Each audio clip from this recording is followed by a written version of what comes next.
Assalamualaikum, nama saya Sinta Rahayu. Saya mau berbagi pengalaman dulu pernah kena kista ovarium. Waktu masih gadis, usia 20 tahun kalau nggak salah ya. Nah, itu awalnya waktu head pertama itu kan kelas 1 SMP.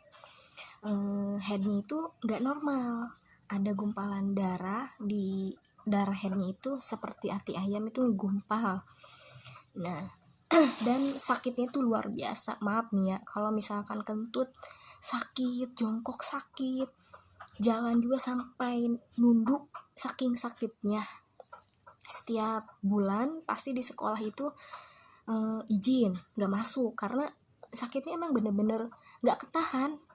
Nah, setelah itu bicara sama orang tua, dibawa berobat sama bapak dulu tuh, karena masih gadis ya kan, karena gak kepikiran dibawa ke dokter kandungan gitu, jadi dibawanya ke dokter umum. Nah, kata dokter umum, gak apa-apa, ini mah normal katanya kalau misalkan head sakit. Dikasih obat tuh pereda nyeri, tapi itu sama sekali gak membantu, masih tetap sakit, aktivitas terhambat ya. Kalau misalkan darahnya masih ada, ya sakitnya masih tetap ada, kecuali kalau darahnya udah selesai, baru tuh ngerasa udah gak terlalu sakit. Nah, itu tuh berlangsung bertahun-tahun seperti itu. Nah, puncaknya ketika saya kuliah semester 6, waktu itu ngajar di TK ya, kok perut tuh sebelah kiri yang di ujung tuh sakit banget ya. Waktu itu saya ikut om di Bogor, jadi cerita ke om, "Mang, iya sakit teh," kata om teh, "mungkin ginjal," katanya. Karena kan kalau pinggang mah identik dengan ginjal ya. Nah, waktu itu bilang ke orang tua, "Pak, pengen dicek ke rumah sakit, ini udah berhari-hari sakit. Sakitnya itu seperti kalau kita udah makan kenyang, jalan-jalan, ari cek Sunda mah kilikiben. Nah, seperti itu sakitnya. Tapi nggak hilang-hilang kan, kalau kilikiben mah ya sebentar hilang, tapi ini mah enggak, tetap sakit gitu." Itu waktu itu bapak lagi sibuk persiapan pemilihan, jadi aku diantar sama adik, dibawa ke rumah sakit di poli bedah umum ya, di situ yang bukan poli dalam, di poli dalam dibawa. Terus saya sama dokternya di USG, karena masih gadis ya, malu ya dibuka-buka gitu. "Jangan dok, jangan, malu," kata aku teh. "Gak apa-apa, saya gimana mau meriksanya," kata dokter. Ya udah tuh ya dibuka. Nah, terus kata dokter, "Oh, ini kamu ada kistanya nih," katanya sambil ditunjukin di layar USG-nya. Kan apa kista teh apa gitu ya, kan nggak tahu kan, nggak pernah denger istilah kista sebelumnya.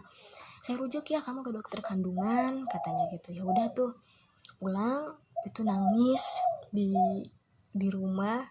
Bapak nangis, soalnya kan kuliah jauh dari orang tua, jarang sakit. Nah, sekalinya sakit itu ya harus sakit yang operasi lah, harus operasi gitu. Jadi orang tua sedih gitu ya. Terus beraniin ke dokter kandungan diperiksa. Pasti dokter kandungan diperiksa, diantar sama bapak masuk ke dalam. Ternyata diameternya tuh udah besar, sekitar 10 kali 12 cm.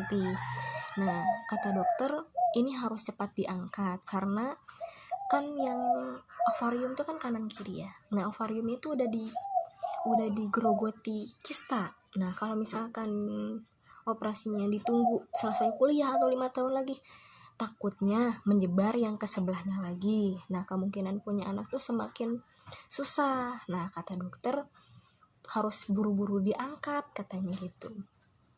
Nah, aku mikirnya gini, "Dok, boleh nggak alternatif gitu, misalkan kalau alternatif itu cocok-cocokan," katanya.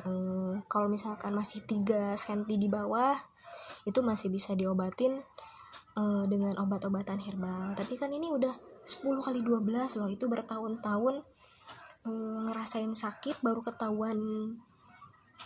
Ya harusnya sih sebenarnya mau gadis atau mau punya anak itu periksa itu wajib ya. Makanya pas ketahuan gitu, ya Allah, gede banget gitu kan. Jadi nggak ada jalan lain selain operasi. Ya udah, kata bapak, "Teteh siap?" "Siapa?" "Ya udah."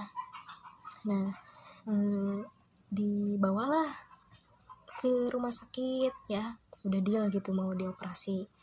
Nah, masuk hari Jumat, masuk rumah sakit itu tanggal Februari kalau nggak salah, apa Maret gitu ya, 2013. Nah, hari Sabtunya persiapan operasi itu harus dibersihin dulu, maaf nih, bulu kemaluan harus dicukur.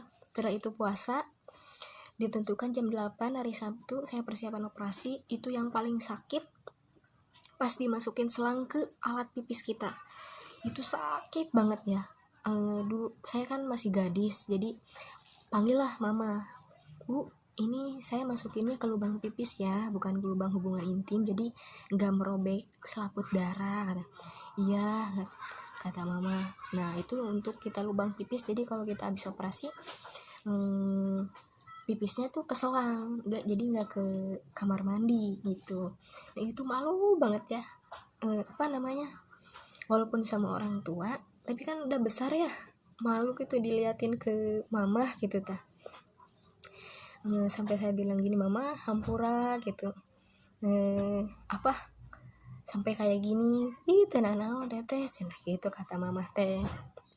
Nah, terus pas hari dioperasi didorong lah ke ruang operasi. Nah, mama sama bapak nunggu di luar. Itu yang paling sedih ya, pas bapak cium pipi kanan kiri sambil bilang, teteh pasti bisa, teteh kuat. Nah, pas ngomong gitu, aduh pengen nangis gitu ya, tapi kan takutnya ngaruh ke tensi, jadi ditahan, gigit, jangan sampai nangis. Nah, itu saya tuh bawa tasbih ke dalam. Nah, pas masuk ke ruang operasi itu masih nunggu yang pasien di dalam belum selesai, jadi nunggu di ruang pemulihan gitu kalau nggak salah ya. Nah, pas waktunya saya giliran ke ruang operasi, itu ada lampunya gede, masya Allah, gede banget ya. Pas udah gitu, laki-laki dokternya, aku disuruh duduk, udah gitu disuntik nih bagian punggungnya, disuntik. Nah gitu diajakin ngobrol, Sinta kamu kuliahnya di mana, semester berapa, itu kamu bawa apa Sinta, katanya gitu. Nah udah tuh gak inget ngomong apa gitu, nggak tahu, nggak inget. Sudah gitu masuk ke ruang pemulihan, sadar tuh ya, gimana ya, pas buka teh ada yang putih-putih gitu mau nyamperin, ite saha gitunya, ite malaikat lain. Pas di itu denger, bapak jangan masuk, ini ruang bersih, ruang steril, kata si bidan. Oh ternyata itu teh bapak datang ke ruang pemulihan, pengen ngecek itu udah sadar apa belum, soalnya kan jadi jam 8 pagi, keluar itu jam 4, jadi kan cek kata nama meureun hariwang, anak orang can keluar keneh wae meureunnya. Nah itu, nah pas udah selesai langsung keluar, dipanggil keluarga Sinta, langsung dibawa ke ruang rawat. Nah pas itu teh mama neng teh can sholat lohor, jam 4 teteh sana gitu ya. Terus keluar darah biasa keluar darah head. Nah itu jadi semenjak itu kalau head ya head aja gitu, nggak pernah sakit dulu atau drama jungkelan lah, henteu, itu mah langsung keluar aja. Nah tapi setelah nikah tuh head jadi kacaunya teh, kadang 3 bulan nggak head, kadang pernah loh tahun kemarin 2019 1 tahun nggak head ya. Alternatif dokter, tapi ternyata ampuhnya pakai ini nih,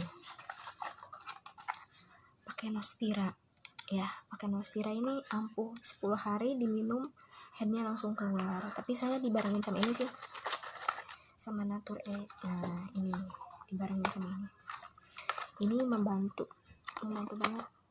Nah membantu banget ini buat bantu keluar head, karena akhir-akhir ini tuh kacau paling lama itu pernah setahun gahit. Nah, itu pengalaman saya kena kista ovarium yang membawa ke jodoh.